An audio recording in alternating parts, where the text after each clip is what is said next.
Hello everybody, welcome back to another Conversations with Projektor. We're on a new channel and today we start out with you need 2 monitors. Before I go, you can contribute topics for this series on my Discord server. Is one single monitor speaker enough to work? No, you would need 2 monitors. One for the left ear and one for the right ear. One for the left channel and one for the right channel. Also, if you have one single monitor, where would you put it? Would it be on the left side? Would it be on the right side? You want to have your screen in the middle, your viewing position in the middle, and then you want to have one monitor over there and one monitor over like that way. It should be an equilateral triangle is the term for it. As in the distance between you and the left monitor is the same as the distance between you and the right monitor, and that is the same as the distance between the 2 monitors themselves. How many audio tracks do I keep track of when mixing my tracks? How much audio tracks can you keep in your head max?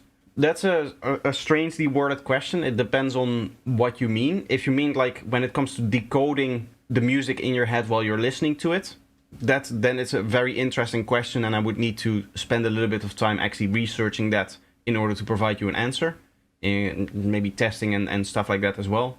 When it comes to keeping track of what is happening in like a mixing project, I keep track of what is happening in maybe say 1 or 2 tracks while I'm mixing, and I tend to forget what one track is doing when I move on to the next, because I'm just focused on the problem that is happening that I can like hear, and I try to address that problem, and then I don't really care about anything else that is happening at the same time. I really just want to be hyper focused on one single detail so that I can make sure that I get it right the way that I want it in the mix when working on a project that is. Yeah, so then I keep one track in mind and I just kind of hyper focus on the details of what that specific sound that is on that track needs to do. And whenever then I'm like happy with it, I might open up a little bit more again and I'll maybe listen to the full context or listen to how the sound performs again into the context. But when it comes to just trying to get the sounds to, you know, do what they need to do, I already have made all of the decisions that I want to make, right?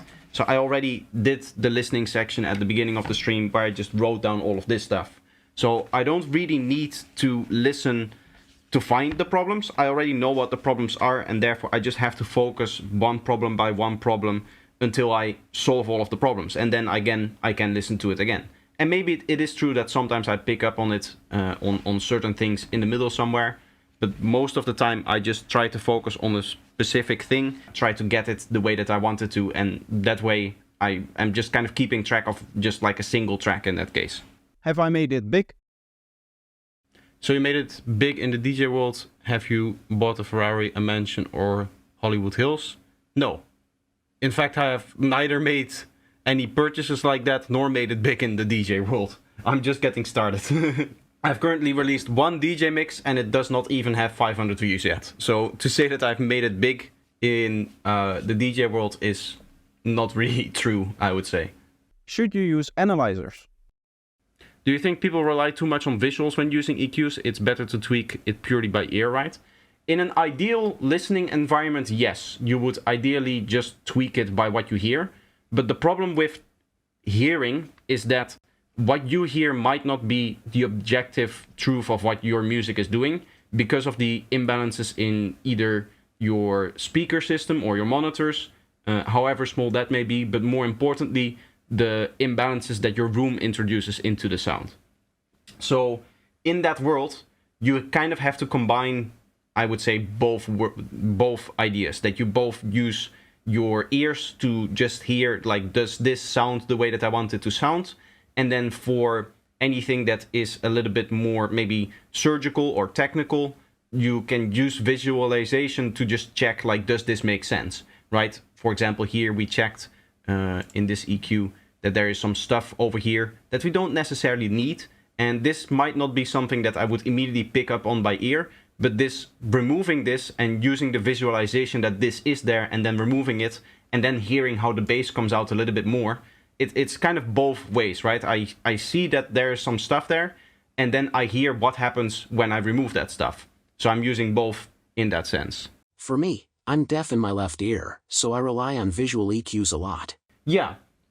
If you're deaf indeed in one ear, then it's definitely helpful to use visualizations and stuff like that. Also for stuff like stereo, in your case, you're going to have a really hard time perceiving the stereo width of different sounds. I know that because I don't know if you're the same guy. Maybe you're the King Thin on a different account, but another person in my chat who regularly joins here also has deafness in one of his ears. I don't know if it's the left one or the right one. But anyway, I also talk to him a lot about how can you actually, make sure that you have a nice stereo field, that whatever you're lacking in your hearing ability can be compensated with any analyzer, stuff like that. I've seen too many music makers judge EQing by where the parameter visually is and not how it sounds.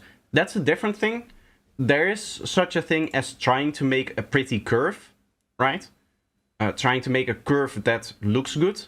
So for example, a curve like this, I wouldn't necessarily say that a 10 dB cut in a frequency region with this amount of resonance, just like a drop like that and then going up again, that looks particularly good, right? Just looking at the curve. But in the context of the mix, this is going to work. So just trying to make the curve look good, the end result where you leave all of the points, that's in my opinion not a great idea. But I would much more refer to when I say about like visual mixing, when you're using your eyes, is using stuff like the analyzer to maybe detect if there's certain frequencies that you want to tackle, that you want to address, that kind of thing. I would much rather use the analyzer than looking at the curve and trying to make the curve kind of look pretty. I don't think that has a lot of value. My opinion on 5.1 audio. What's your opinion on 5.1, pricey and overrated niche product?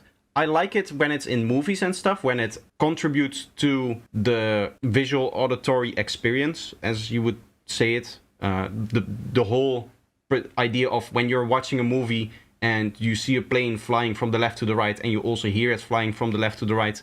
I think that's interesting. I think that can definitely enhance the experience. But for music in general, and even then that's technically Dolby Atmos, which is more technical and there's more stuff still. But I would personally never mix in it or make music in it. I wouldn't say never. Maybe it's something interesting to find out. But I do think that for now, the cost is too much in regards to like what you get from it in terms of just music. I'm happy with what I'm able to do with just stereo, with just 2 channels. I mean, like 3D effect in cinema when the movie is in 3D, like Avatar. I don't really care for that. It doesn't really do anything for me. The movie just has to be good. More money problems, more monitor buying. For now, I'm very content with just stereo. I think everybody is. I mean, we have 2 ears, and there's some tricks that our ears are doing to locate sounds, but for the main things that we hear, especially now with the rise in popularity of these things over here, the Bluetooth, like little earbuds and stuff like that, and now that you see also the over-the-ear headphones on Bluetooth, everybody seems to still be very much enjoying stereo, and there doesn't really seem to be a need for anything more in-depth than that, especially in stuff like music. Like as I said, when you're going to the cinema and you're watching a movie and a plane is flying from the left to the right, and it also sounds like it's coming from the left and going to the right, that's enhancing the experience.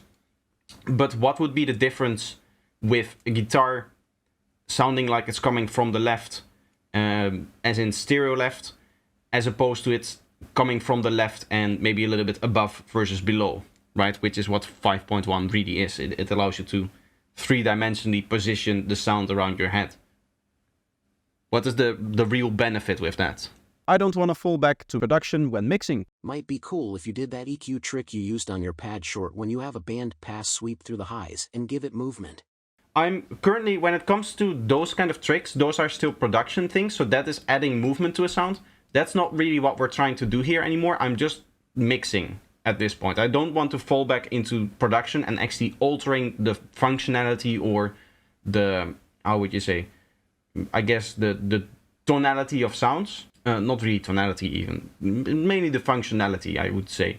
Or the way that something is moving, or just the way that the sound sounds, I should say. In that we're just kind of trying to balance everything out and make sure that all of the sounds work well together. We're no longer trying to alter sounds to alter the meaning of the musical idea. My thoughts on ImageLine Maximus and plugin purchasing. Have I tried the plugin Maximus? I used it back when I used to use FL Studio. It's massively powerful. I know what it does. It's very good for shaping custom compression, but that's not something that I necessarily need a lot in when I'm actually mixing. It does sound good, but usually sounding good on a certain sound doesn't mean that it's immediately useful. You know what I mean? And to spend money on a plugin that is not necessarily providing me with a particular benefit, something that I cannot do now that I could do with Maximus that I constantly need to do. There's a lot of stuff that I could do with Maximus that I cannot do now. But it's just stuff that I don't really need or don't really feel myself needing to do. So at that point, why would I bother? To me, that's the kind of consideration I'm making when it comes to buying plugins and stuff like that. Or just buying stuff in general, even samples and libraries, whatever it is that you're using for music production. Does this tool that I'm purchasing allow me to do something that I want to do that I couldn't do previously? If those two criteria are met, then I would probably purchase the thing. If not, then it doesn't really make sense to purchase whatever it is that I'm looking at. What I know about saturation. I avoid multiband saturators such as Saturn. They are signal dependent. Every saturator is signal dependent by definition, because they're non-linearities. So the input signal is going to have massive, or the input signal is essentially what gives you the effect. If the input signal is too low in volume, the saturator won't work. That's why you have a drive option and output, so that you can push it into the non-linearity and then turn it down again. I mean, if it detects a wrong harmonic, it will saturate that wrong harmonic, and senseless noise will be added. That's not a thing. It will just saturate the signal, multiband or not. The only thing that multiband does is it allows you to split up the signal, so you can saturate just a part of the frequency spectrum. But whatever goes into the saturator, whatever goes into that part of the multiband will just get saturated. There's no such thing as harmonic detection happening within inside Saturn. It doesn't detect any of the harmonics that are in there. It doesn't do like a Fourier transform or anything like that. It just says, hey, here's a signal, saturate this signal for me. And whether that be multiband or not multiband, the process is always the same. It can saturate odd and not odd harmonics. What do you think odd means in that context? If you have a sound, right? The odd harmonics are just not the even harmonics. So here we have a saw wave. This is the first harmonic, also known as the fundamental. So this is an odd harmonic. The second thing that you see over here, the second spike, I cannot play and talk at the same time. So I'll play it again and then I'll put the cursor where it is. That's an even harmonic. It's the second harmonic. This is an odd harmonic again, because it's the third. This one is an even, because it's harmonic number 4. So that's the difference between odd and even harmonics. And the term, it's not the term odd and not odd harmonics, it's the term odd and even harmonics. There's a very good reason for that, because it's just the numbering of the harmonics. It's not like odd harmonics refers to harmonics that are strange or shouldn't be there. It's just odd and even. That's the difference. But what you said about harmonic detection, detecting a wrong harmonic, there's no such thing inside of a saturator, multiband or otherwise. What might be the case, what is happening with you where you're getting a noisy sound, is that you're saturating maybe a little bit too hard, or you're getting some aliasing.